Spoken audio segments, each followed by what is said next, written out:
Hi friends, welcome back to my channel. ये हम लोग अभी बेसिक कंसेप्ट को लेकर डील कर रहे थे। बेसिक कंसेप्ट मैंने बताया, टैक्सेट मैंने बताया, सरचार्ज, मार्जिन रिलीफ। अब जो मैं ये कह सकता हूँ कि पार्ट वन में बहुत कम टॉपिक बचे हुए हैं। इसमें एक आज जो मैं डील करूंगा वो डील करूंगा रिबेट को लेकर, 288A को लेकर, 288B को लेकर। क्या क्राइटेरिया है सीनियर सिटीजन होने की, कब से काउंट किया जाएगा आपका 60 इयर्स और 80 इयर्स। आज इस सब को लेकर मैं डील करूंगा। तो अधिक लंबा क्लास नहीं होगा, छोटा ही क्लास होगा। सो stay till the end. So today is day 5. Today is day 5 and today topic is rebate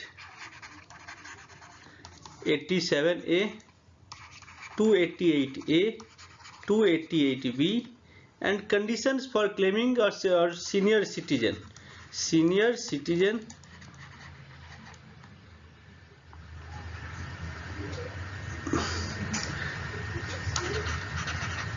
when to achieve। तो आज इसी 3-4 टॉपिक को लेकर हम लोग डील करेंगे। बहुत ही शॉर्ट क्लास होने वाला है, देखिए बने रहिए लास्ट तक।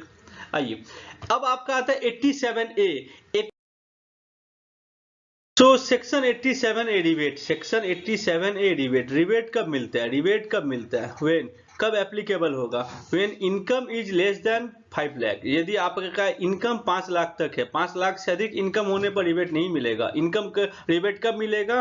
When income does not exceed ₹5 lakh. Income does not exceed ₹5 lakh. कितना का रिबेट मिलेगा? कितना का रिबेट मिलेगा? रिबेट मिलेगा 12,500 और आपका tax liability which ever is lower, जो भी लोअर होगा।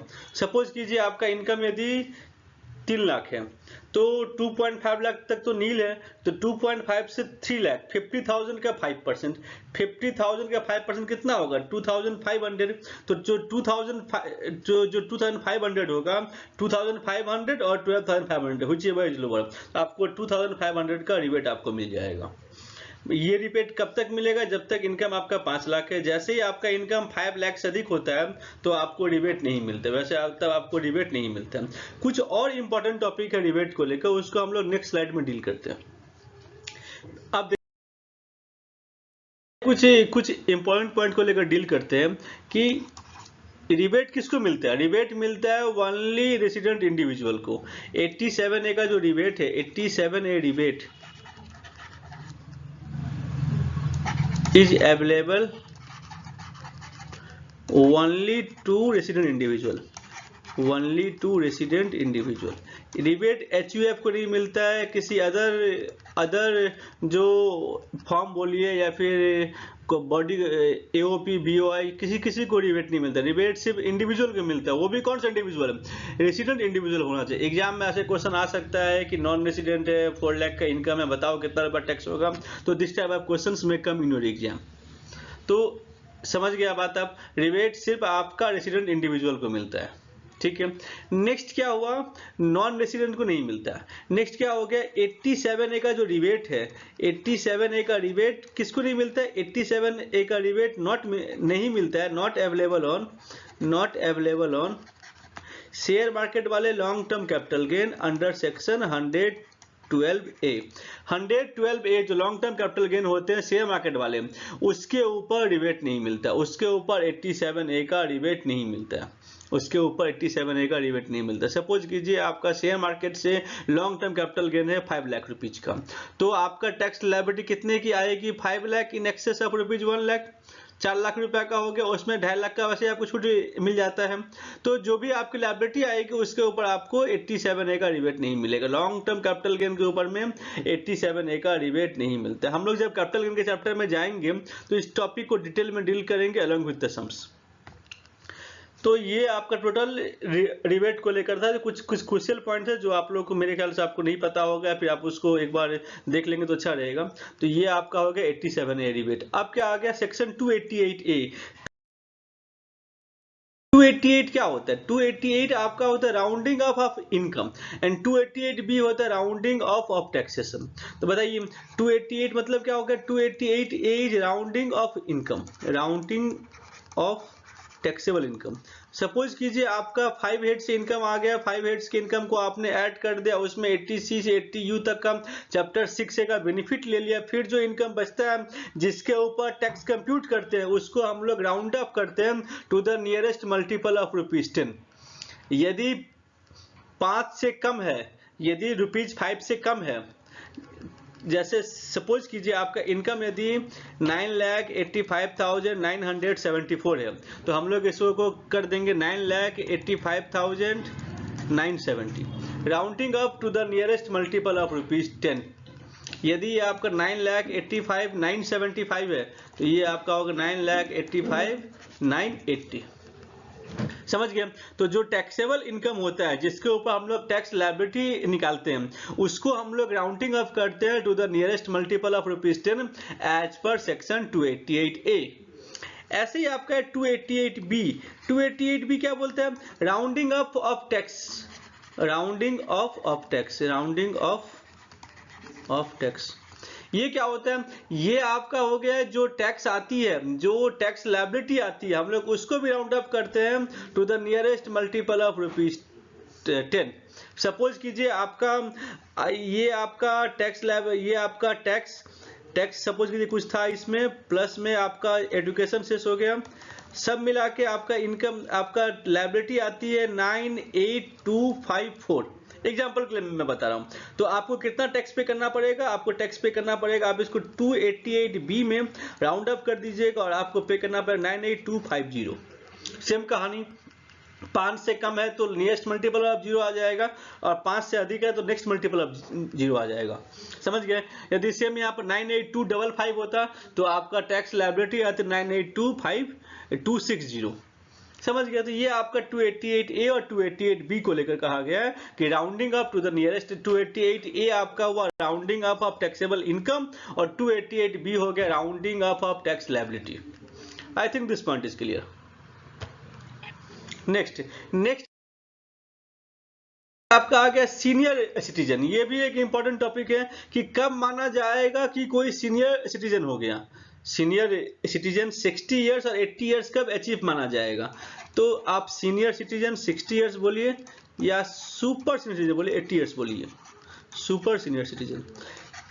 ये क्यों हम लोग निकालते हैं? बिकॉज जो सीनियर सिटीजन होते हैं उनके लिए जो बेसिक एग्जम्पशन लिमिट होती है वो 3 लाख से होती है, तो 2,500 रुपए का छूट मिलता है सीनियर सिटीजन को।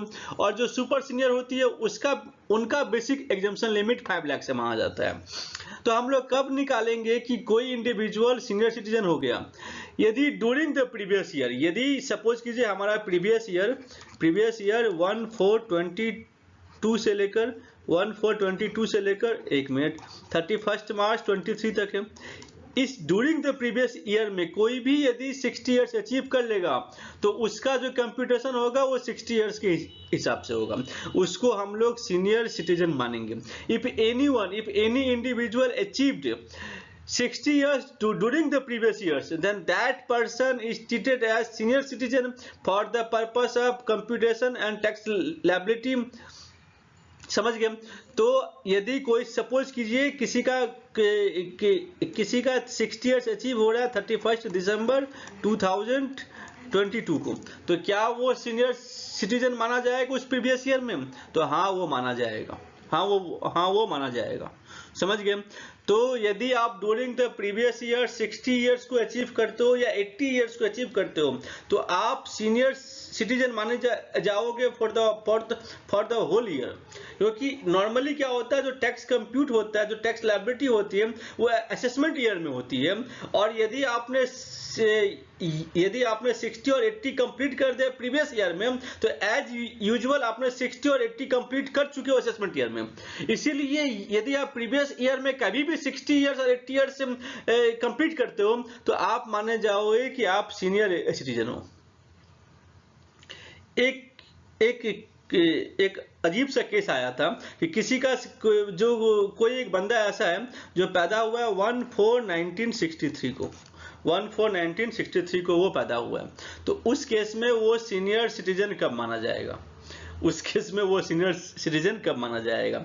आप यदि कोई यदि 1463 को पैदा हुआ है तो उसका जो नेक्स्ट 16th बर्थडे मनाया जाएगा वो मनाया जाएगा 1/4/2023 को। हिसाब करके देख लीजिए। तो इस केस में क्या हुआ, इस केस में तो ये 22-23 में तो इसने अचीव नहीं किया, 22-23 में तो इस प्रीवियस ईयर में इसने 60 इयर्स अचीव नहीं किए, क्योंकि इनका जो बर्थडे, हम लोग जब बर्थडे मनाते हैं, जो जिस दिन पैदा होता है हम लोग उस दिन ही उसका बर्थडे मनाते हैं। तो यदि इस हिसाब से देखा जाए तब तो इनका तो वो साल अचीव नहीं होगा में। तो इस पर एक जजमेंट आया, गवर्नमेंट ने एक सर्कुलर इशू किया कि हम लोग बर्थडे मानेंगे प्रीवियस डे को, माने जिस दिन जन्म हुआ उसके प्रीवियस ईयर को मान लिया जाएगा कि वो ईयर कंप्लीट हो गया। दैट मीन्स इनका 60 इयर्स कंप्लीट हो रहा है 31 मार्च 2023 को। बर्थडे से एक दिन पहले 60 इयर्स कंप्लीट मान लिया जाएगा और ये सीनियर सिटीजन का बेनिफिट ये उठा पाएंगे। ये एक सर्कुलर था, नाम मुझे याद नहीं आ रहा है, बट ये उस तरह का केस था, समझ गए। तो thank you friends, thank you friends, इस वीडियो में इतना ही। आज की वीडियो में हमने डील किया 87A रिबेट कब मिलेगा, 288A rounding up of taxable income, 288B rounding up of tax liability, और सीनियर सिटीजन और सुपर सीनियर सिटीजन कब माना जाएगा। तो आज का क्लास बहुत ही शॉर्ट है, आज के लिए इतना ही। Thank you friends. यदि आपको कोई डाउट है, कोई क्वेरी है, you can mail me also. Stay connected with my channel for more updates. Thank you friends.